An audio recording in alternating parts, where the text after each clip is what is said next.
بسم اللہ الرحمن الرحیم۔ ہجرت سے 2 سال پہلے 27 رجب المرجب پیر کی سہانی رات ہے اور نبی کریم صلی اللہ تعالی علیہ وآلہ وسلم نماز عشاء ادا فرمانے کے بعد اپنی چچی زاد بہن حضرت ام ہانی رضی اللہ تعالی عنہا کے گھر آرام فرما رہے ہیں کہ دولت خانہ اقدس کی مبارک چھت کھلتی ہے اور حضرت جبرائیل علیہ السلام نیچے اترتے ہیں اور آپ صلی اللہ تعالی علیہ وسلم کے قدموں کو بوسہ دیتے ہیں اور پھر حضرت جبرائیل علیہ السلام آپ صلی اللہ تعالی علیہ وسلم کو حتیم کعبہ میں جا کر لٹا دیتے ہیں۔ حضرت جبرائیل علیہ السلام حضور نبی کریم صلی اللہ تعالی علیہ وسلم کا سینہ مبارک چاک کرتے ہیں اور وہاں سے دل نکال کر اس کو آب زمزم سے دھو کر اس کو ایمان اور حکمت سے بھر کر اپنی جگہ واپس رکھ دیتے ہیں۔ نبی کریم صلی اللہ تعالی علیہ وسلم کے لیے براق کی سواری کو لایا جاتا ہے اور براق ایسی سواری ہے کہ اس کی رفتار کا عالم یہ ہے کہ جہاں تک نگاہ جاتی ہے وہاں اس کا قدم ہوتا ہے۔ آپ صلی اللہ تعالی علیہ وسلم براق پر سوار ہو کر بیت المقدس کی طرف تشریف لے گئے۔ بیت المقدس میں تمام انبیاء کرام علیہ السلام کو جمع کیا گیا اور انہوں نے آپ صلی اللہ تعالی علیہ وسلم کو خوش آمدید کہا اور آپ صلی اللہ تعالی علیہ وسلم کو نماز کے لیے آگے کیا تو آپ صلی اللہ تعالی علیہ وسلم نے بیت المقدس میں کم و بیش 1,24,000 انبیاء کرام علیہ السلام کی امامت فرمائی۔ امامت کے بعد آپ صلی اللہ تعالی علیہ وسلم نے بیت المقدس سے آسمانوں کے سفر کا ارادہ فرمایا۔ پہلے آسمان پر آپ صلی اللہ تعالی علیہ وسلم نے حضرت آدم علیہ السلام سے ملاقات کی، دوسرے آسمان پر حضرت یحییٰ اور حضرت عیسیٰ علیہ السلام سے ملاقات کی، تیسرے آسمان پر حضرت یوسف، چوتھے آسمان پر حضرت ادریس اور پانچویں آسمان پر حضرت ہارون علیہ السلام سے ملاقات فرمائی۔ اسی طرح چھٹے آسمان پر حضرت موسیٰ علیہ السلام سے ملاقات فرمائی اور ساتویں آسمان پر حضرت ابراہیم علیہ السلام سے ملاقات فرمائی۔ اس کے بعد آپ صلی اللہ تعالی علیہ وسلم سدرۃ المنتہا کے پاس تشریف لائے۔ سدرۃ المنتہا ایک نورانی بیری کا درخت ہے۔ اس کے بعد آپ مقام مستوی سے ہو کر عرش کی طرف تشریف لے گئے۔ آپ صلی اللہ تعالی علیہ وسلم نے اس مقدس سفر کے دوران جنت کی نعمتوں اور دوزخ کے عذابات کو بھی ملاحظہ فرمایا۔ نبی کریم صلی اللہ تعالی علیہ وسلم عرش سے بھی آگے تشریف لے گئے۔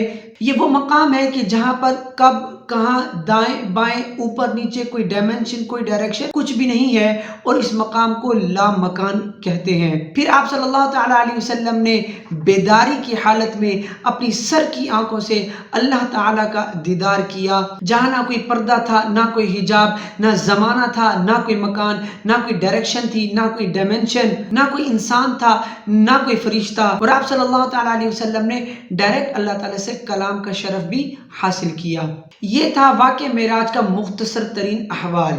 یاد رہے کہ یہ واقعہ رات کے نہایت ہی قلیل وقت میں پیش آیا۔ آپ صلی اللہ تعالی علیہ وسلم جس بستر پر آرام فرماتے جب آپ واپس تشریف لائے تو وہ بستر ابھی بھی گرم تھا اور جس پانی سے آپ صلی اللہ تعالی علیہ وسلم نے وضو کیا تھا وہ پانی ابھی بھی زمین پر بہہ رہا تھا۔ اگر اس واقعے کو عقل کی نگاہ سے دیکھا جائے تو عقل یہ ماننے سے قاصر ہے کہ یہ اتنا طویل سفر اتنے مختصر وقت میں کیسے ممکن ہے۔ لیکن یاد رکھیے کہ نبی کریم صلی اللہ تعالی علیہ وسلم کے بڑے بڑے معجزات میں سے ایک معجزہ واقعہ معراج بھی ہے۔ معجزہ کہتے ہی اسے ہیں جو عقل کو عاجز کر دے، یعنی وہ بات ہماری عقل میں سمجھ نہ بھی آئے تب بھی اس پر ہمارا یقین ہونا ضروری ہے۔ ہمارے بعض حضرات سائنس کی بات ماننے والے لاجک پر یقین رکھتے ہیں اور وہ ان معجزات کے پیچھے بھی کوئی نہ کوئی لاجک کو ڈھونڈتے ہیں، اور اگر کوئی لاجک ان کی سمجھ میں نہیں آتا یا ان کو کوئی لاجک نہیں ملتی تو وہ ایسے قرآنی واقعات کا بھی انکار کر دیتے ہیں۔ لیکن یاد رکھا جائے کہ ٹائم ڈائلیشن، لینتھ کنٹریکشن اور میس ویریشن کا کنسپٹ تو سائنس بھی مانتی ہے۔ جیسے دیکھیے کہ آئنسٹائن کی تھیوری ہے تھیوری آف ریلیٹیوٹی۔ اس میں آئنسٹائن کہتا ہے کہ اگر کوئی باڈی سپیڈ آف لائٹ سے موو کرے تو اس کے لیے ٹائم ڈائلیٹ ہو کر انفینٹی تک پہنچ جاتا ہے۔ انفینٹی کا مطلب ہے کہ وقت کا لامحدود ہو جانا، ٹائم اس باڈی کے لیے گزرتا ہی نہیں ہے، یعنی اس باڈی کے لیے ٹائم تھم جاتا ہے۔ اور اسی طرح جو باڈی سپیڈ آف لائٹ سے موو کرتی ہے تو along the motion of the body length contract ہو جاتی ہے۔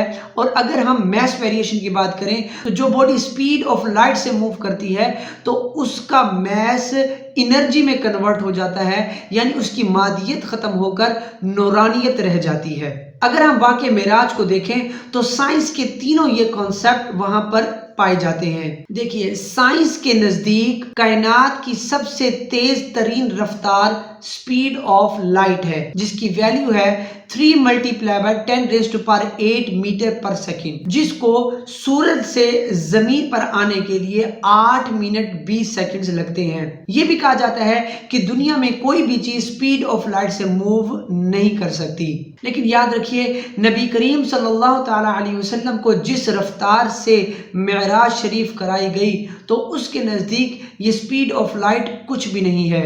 ہمارے آقا صلی اللہ تعالی علیہ وسلم نے مسجد حرام سے مسجد اقصی، پھر مسجد اقصی سے لے کر 7واں آسمان، پھر 7ویں آسمان سے عرش اعظم، اور اس سے پھر لامکان کا سفر کیا، پھر لامکان سے واپس آپ تشریف لائے، اور یہ پورا معاملہ اتنے قلیل وقت میں ہوا۔ آپ جس بستر پر آرام فرماتے وہ بستر ابھی بھی گرم تھا اور دروازے کی کنڈی ابھی بھی ہل رہی تھی۔